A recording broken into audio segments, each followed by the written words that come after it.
একের পর এক মৃত্যুর রেশ কাটতে না কাটতেই এবারে বুনো শুকুরের তাণ্ডব। গুরুতর রক্তাক্ত এক মহিলা সহ মোট 5 জন। ঘটনাটি ঘটেছে মালদার মানিকচকের ভূতনি থানার অন্তর্গত দক্ষিণ চণ্ডীপুর এলাকায়।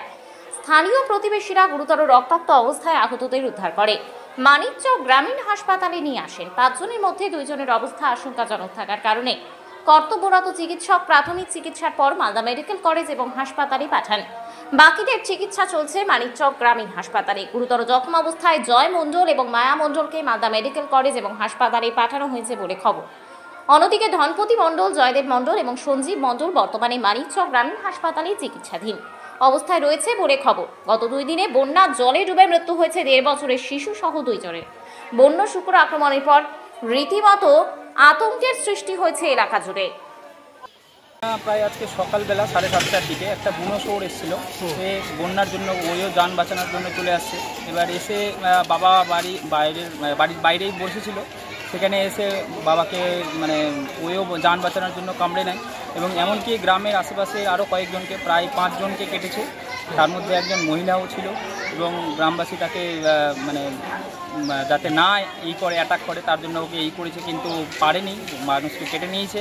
আর আমাদের ভূতির অবস্থা এতটাই বাজে হয়ে গেছে এখন যে মানুষ তো খেতে পাচ্ছে না। প্রায় 1 মাসের বেশি হয়ে গেল বন্যা হয়ে আছে।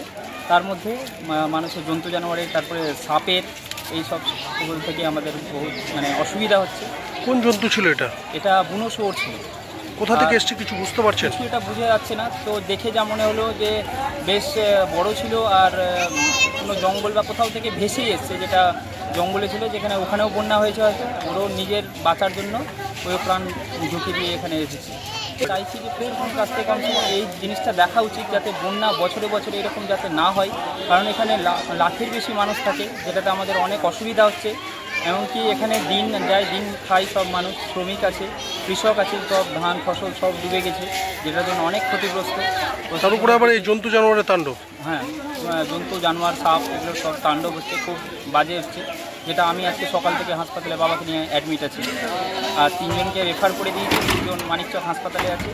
এবার ওদেরও পরিবারে খুব টানাটানির সাথে গেছে। কী চাইছেন প্রশাসনের কাছে?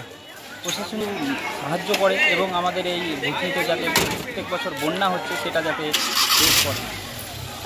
হ্যাঁ, অবশ্যই, কারণ এই অসুবিধা হচ্ছে এখন আমাদের। যদি বন্যা না হতো, যদি এরকম না হতো, তাহলে হয়তো এই বন শুয়োর বা সাপের ছবল হতো না।